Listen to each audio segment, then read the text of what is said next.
Alors, il faut le savoir, qu'est-ce qui se passe en ce moment? Je rappelle simplement que le 17 février, c'est l'anniversaire, jour pour jour, du marché unique européen. Je crois que c'est en 1986, et c'était le 17 février, la signature du marché unique européen qui a tout changé. Le marché commun, marché unique.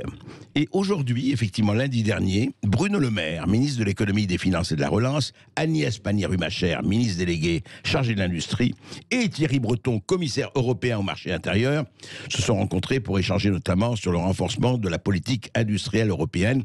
Et on a un peu parlé de cette politique de santé également. Et puis, depuis longtemps, et je rappelle qu'il y a exactement 15 ans, enfin un peu plus de 15 ans, le dernier référendum qui a été fait en France était sur la construction européenne. Je rappelle que les Français avaient voté contre à 55% et qu'on s'est assis dessus après pour le traité de Lisbonne. Alors Charles Guellois, bonjour. Bonjour André Berkoff. Alors, vous êtes président de Génération Frexit et vous avez écrit à Fauve Édition Les illusions économiques de l'UE. Mais d'abord, le Frexit, on va en parler tout de suite avec vous. Écoutez. Ce n'est que votre main, madame. Ce n'est que votre main, madame. C'est après, c'est vrai. Excusez-moi. Je me suis trompé de musique. C'est à vous, Charles-Henri Gallois. Je suis désolé. Dites-moi alors, pourquoi Génération Frexit d'abord? Génération Frexit, c'est un constat finalement très simple. Vous en avez parlé. Anniversaire de l'acte unique européen de 1986 et surtout après ça, le traité de Maastricht de 1992. Là, pour le coup, les Français avaient pu voter. Ils avaient dit oui d'une très courte tête, 51-49.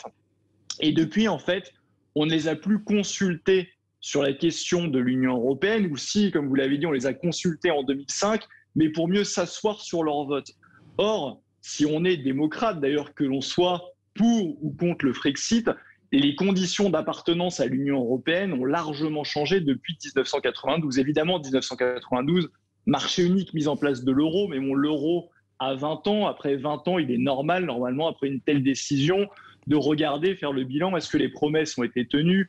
Plus de croissance, moins de chômage, moins de dette publique. Je rappelle que c'était les promesses. Et surtout, il y a eu tout un tas de pans de la souveraineté française qui ont été transférés à l'Union européenne sans demander l'avis aux Français. Il y a évidemment, en 1999, traité d'Amsterdam, toute la politique migratoire et des frontières qui a été transférée à l'Union européenne. Et on le voit lors de la gestion de la crise du Covid-19, la catastrophe que c'est.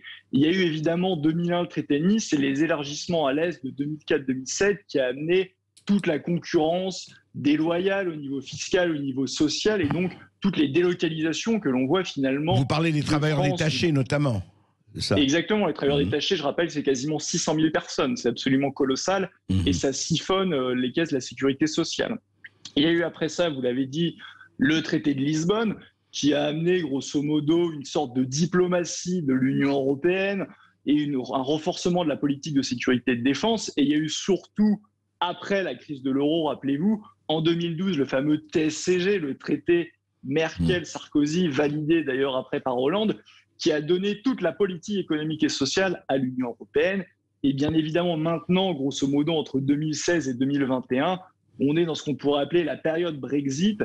Et ça a des conséquences côté français, puisque notre coût d'appartenance à l'Union européenne a explosé.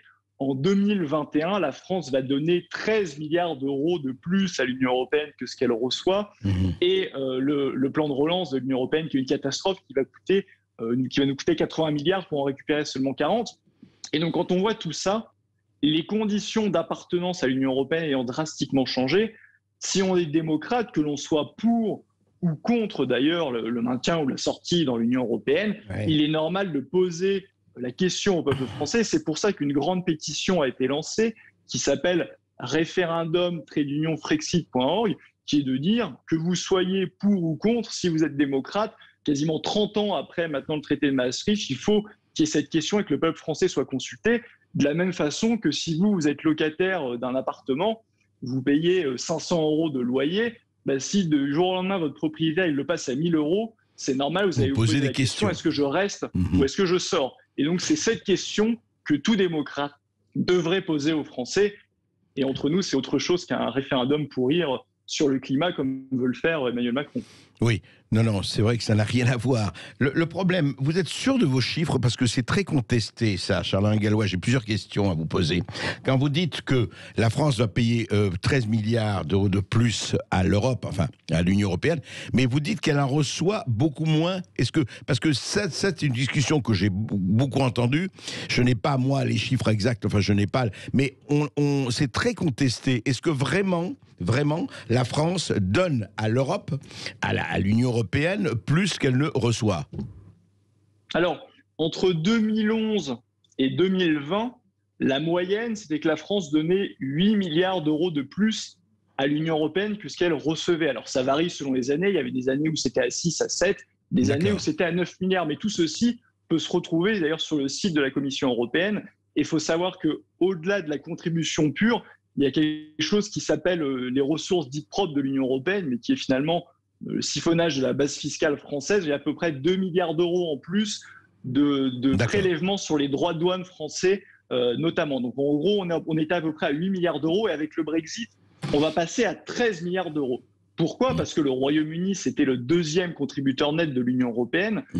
Et donc, quand un contributeur net part, qui paye, ce sont les contributeurs nets restants, et en l'occurrence, le numéro 1, l'Allemagne, et après la France. Et en plus de ça, malgré le départ du Royaume-Uni, ils ont décidé d'augmenter le budget de l'Union européenne. Et donc, dans ces conditions, la contribution nette va passer de 8 à 13 milliards d'euros. C'est une augmentation de 25%, c'est une augmentation de 5 milliards d'euros. C'est absolument colossal. C'est évidemment ça représente des dizaines d'hôpitaux, ça représente 3 porte-avions nouvelle génération. Donc ça, chaque année, c'est absolument colossal. Oui, mais alors justement, avançons un peu dans le propos. Est-ce que vous, Charles Gallois et Génération Frexit, et puis d'autres qui sont proches de vous, en tout cas, qui sont partisans du Frexit, effectivement, de Charles Gave à Florian Philippot, et puis il y en a beaucoup d'autres. D'ailleurs, Charles Gave est partisan du Bruxit, carrément, pour que Bruxelles disparaisse en tant que siège, enfin en tant que, effectivement, structure d'accueil de la Commission.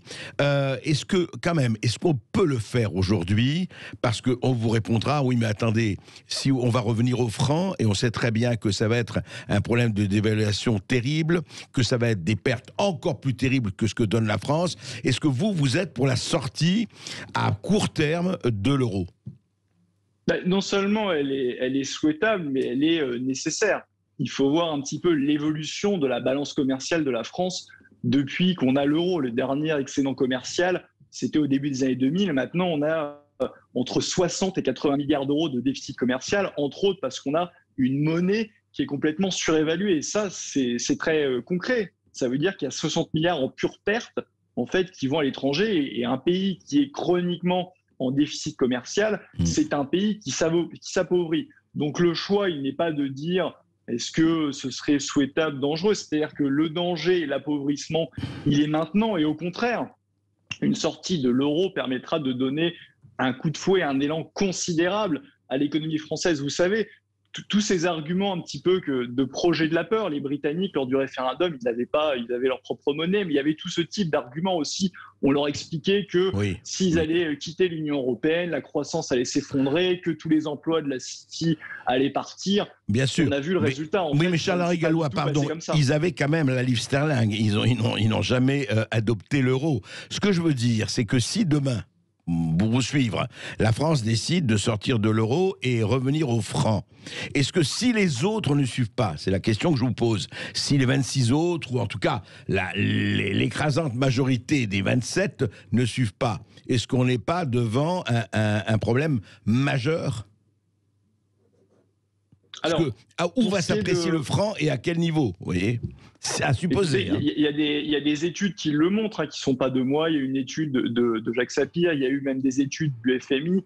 Grosso modo, la nouvelle monnaie nationale se déprécierait de 10 ou 15%. On est loin de l'apocalypse. Il faut se rappeler que l'euro lui-même, par rapport au dollar, s'est déjà déprécié dans des périodes de l'histoire de 25%. Ça n'a pas été l'apocalypse. Enfin, il est remonté. Qu'on voulait bien vous dire. Exactement. Donc ça n'a pas été une apocalypse totale. La livre, d'ailleurs, elle-même, suite au Brexit, s'est déprécié. Ça n'a pas été l'apocalypse. Il y a même au contraire, la production manufacturière n'avait jamais été aussi grande au Royaume-Uni depuis 1972 grâce à ça. Donc je pense qu'il faut arrêter d'avoir peur. Et la vraie question, en fait, on peut parler pendant des heures de l'euro. J'en parle dans mon livre. Je pourrais vous donner 1000 arguments, en fait, au niveau économique, en faveur justement de la sortie de l'Union européenne ou de la sortie de l'euro. Mais la vraie question, in fine, c'est celle de la démocratie. C'est ce que les Anglais, d'ailleurs, disaient de reprise du contrôle. C'est-à-dire, est-ce qu'on veut que le peuple français soit maître de sa destinée, qu'il choisisse lui-même sa politique, ses lois, sa monnaie, ses frontières, ou est-ce qu'on décide, on acte que tout ceci est fini et qu'en fait les décisions, peu importe pour qui on vote, seront prises au niveau de l'Union européenne. Et vous parlez tout à l'heure de Charles Gave ou de Florent Philippot, ils sont d'ailleurs soutiens de la pétition pour un référendum sur notre appartenance à l'Union européenne, le référendum trait-d'union Frexit.org, de même que plus de 48 personnalités. Et parmi ces personnalités, il y a des gens qui sont pour la sortie de l'Union européenne, mais il y a des gens qui ne sont pas pour la sortie de l'Union européenne, il y a des gens qui viennent de gauche, il y a des gens qui viennent de droite, mais ils sont tous démocrates et ils se disent c'est normal, c'est une question fondamentale et il faut qu'il y ait un vrai débat sur cette question, un vrai débat qui n'a pas lieu, faut être honnête, lors des élections traditionnelles où l'Union européenne n'est qu'un sujet, un volet parmi économie, culture, agriculture. Il n'y a pas de vrai débat. Alors que s'il y a un débat sur notre appartenance à l'Union européenne, moi, je suis persuadé qu'on aura tous les arguments justement pour en sortir. Alors vous dites que la chose la plus importante, l'acte le plus important, est qu'on refasse un référendum sur la présence, enfin le maintien ou pas de la France dans l'Union européenne telle qu'elle existe aujourd'hui. Ça vous paraît la chose la plus importante et la plus urgente pour vous ?